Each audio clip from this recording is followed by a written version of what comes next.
Hello everyone, मेरा नाम है प्रदीप गौड़ और आप देख रहे हैं प्रदीप्स बायोलॉजी। आप सभी को पता है बच्चों कि 22 जुलाई को यानी कि आज सुप्रीम कोर्ट में नीट पर हियरिंग थी। आज ऐसी ऐसी चीज़ें निकल के आई हैं जो इससे पहले नहीं आई थी और एक चीज़ तो कंफर्म है कि अब रीनीट होने का चांस बढ़ गया है। ऐसा मैं क्यों बोल रहा हूँ आप ध्यान से समझिए। टोटल जो आज की हियरिंग है उसको टोटल 5 पॉइंट में मैं कवर करता हूं। कुछ ऐसे भी पॉइंट रखे गए जिसमें ये बोला गया कि नीट नहीं होना चाहिए, बट मेजॉरिटी ऑफ द ऐसे पॉइंट है जो कि इशारा करते हैं कि रीनीट होगा। क्या है वो, उनको कवर कर लेते हैं। देखिए, सबसे पहले बात करते हैं हम कि फिजिक्स के पेपर के एक क्वेश्चन की। आप सभी को पता है एक ऐसा क्वेश्चन था जिसमें ऑप्शन सेकेंड और ऑप्शन फोर्थ दोनों ही करेक्ट थे। तो कुछ बच्चों ने ऑप्शन सेकेंड चूज किया था, कुछ बच्चों ने ऑप्शन 4 चूज किया था। जिन बच्चों ने ऑप्शन सेकेंड चूज किया था वो अकॉर्डिंग टू ओल्ड एनसीईआरटी किया था और ऐसे स्टूडेंट का जो नंबर था वो था लगभग 4 लाख से प्लस। कुछ बच्चे थे जिन्होंने न्यू एनसीईआरटी के अकॉर्डिंग ऑप्शन 4 चूज किया था, उन बच्चों का जो नंबर था लगभग 9 लाख के प्लस था। क्लियर है। तो अभी तक जो एनटीए है उन्होंने दोनों को दिया था एज पर द रूल, दोनों को ही मार्क्स दिए थे। लेकिन अभी सुप्रीम कोर्ट में जो नई पिटीशन आई है उसने सबको हिला कर रख दिया।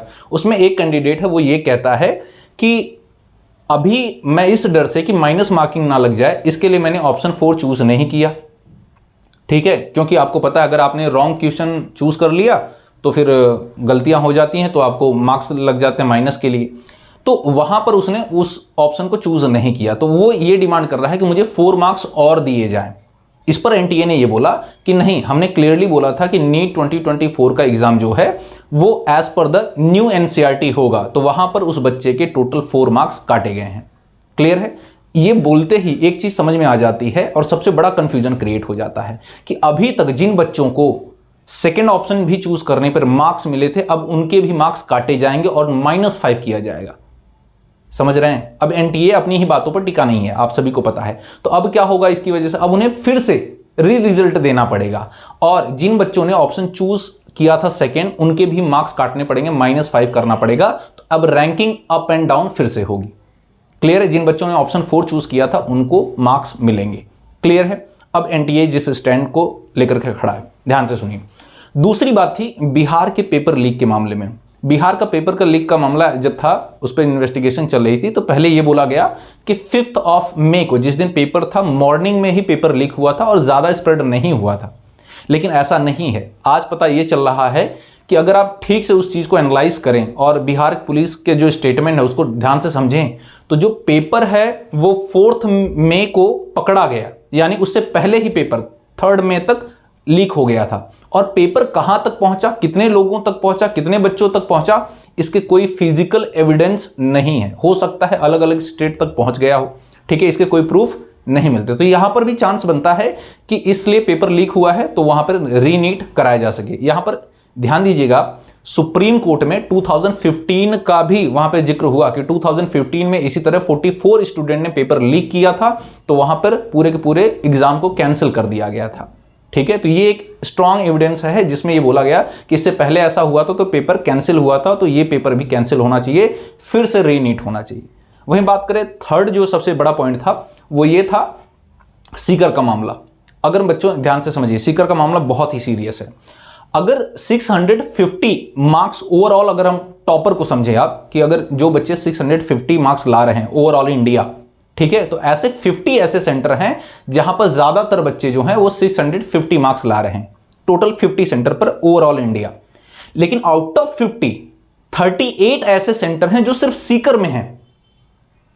तो ये एक बड़ा सा रेड फ्लैग है कि आखिर सीकर के बच्चे इतना ज्यादा कैसे स्कोर कर पा रहे हैं। पूरे इंडिया से जो टॉप सेंटर हैं वो सिर्फ 50 हैं और आउट ऑफ टॉप 50 38 ऐसे सेंटर हैं जहां जो कि सिर्फ सीकर से बिलोंग करते हैं, जहां के बच्चे बहुत ज्यादा टॉप कर रहे हैं। तो वहां पर यह भी मामला आ रहा है कि जो एक्चुअल में सीकर एग्जामिनेशन सिटी कोऑर्डिनेटर जो हैं वो उनके खुद के प्राइवेट कॉलेजेस हैं।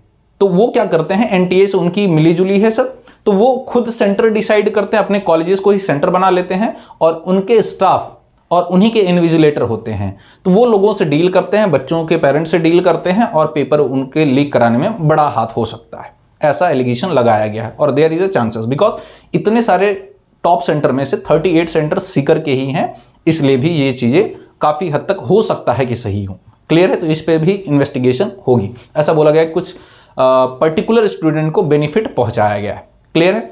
फिर उसके बाद कुछ और भी चीजें निकल कर आती हैं कि जैसे कि नंबर 4 कि पहले जब एनटीए ने रिजल्ट रिलीज किया तो अपीयरिंग स्टूडेंट का नंबर कुछ और बता रहा था, कैंडिडेट्स का नंबर कुछ और बता रहा था। अभी जो है स्टेट वाइज हर एक स्टेट के लगभग 13 to 14,000 स्टूडेंट का नंबर कम बताया जा रहा है। तो बस ये पूछा जा गया है एनटीए से कि आप मुझे बताइए, पहले आपने बोला कि इस पर्टिकुलर स्टेट में इतने लाख स्टूडेंट ने पार्टिसिपेट किया, अभी दोबारा जब आपने री रिजल्ट अनाउंस किया तो उसमें 13,000 15,000 ये नंबर कम कैसे हो गए, जबकि री रिजल्ट यानी कि जो री एग्जाम हुआ था वो सिर्फ 1563 बच्चों का हुआ। तो हर एक स्टेट वाइज 10,000 15,000 20,000 स्टूडेंट कैसे कम हो गए, जबकि एग्जाम तो फिर से हुआ ही नहीं।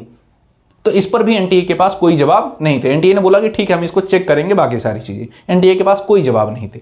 उसके बाद यह भी बोला गया कि अगर कोई एक स्टेट का स्टूडेंट है तो वो किसी दूसरे स्टेट में विदाउट एनी डॉक्यूमेंट्स कैसे जा रहा है एग्जाम देने, और इसको वेरीफाई क्यों नहीं किया जा रहा है। ठीक है, क्या ये एनटीए की बड़ी मिस्टेक है? क्या हो सकता है कि देश भर के जितने भी पैसे वाले लोग हैं उनको अप्रोच किया जा रहा है, उनको एक पर्टिकुलर स्टेट के एक पर्टिकुलर सेंटर में इकट्ठा किया जा रहा है, उनसे पैसे लेकर के और पेपर लीक कराए जा रहे हैं, या फिर उन्हें बेनिफिट पहुंचाया जा रहा है?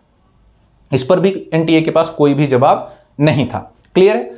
ये सारी चीजें तो फेवर करती हैं कि नीट हो सकता है, इतनी सारी गड़बड़ी समझ में आती है। वहीं नीट दोबारा ना हो इसके लिए महाराष्ट्र के कुछ बच्चों ने एफिडेविट दिया है कि सर ऐसा है कि हमने 4 से 5 साल तैयारी कर रखी है, इस बार हमारे अच्छे मार्क्स लाए, हमने बहुत मेहनत की थी, अगर दोबारा आप नीट कराते हैं तो कंसिस्टेंसी हमारी ब्रेक हो चुकी है, हम दोबारा नीट एग्जाम नहीं दे पाएंगे, और देते भी हैं तो हमारे अच्छे मार्क्स नहीं आएंगे, हमें मेडिकल कॉलेजेस नहीं मिलेंगे जो कि अभी मिल रहे हैं।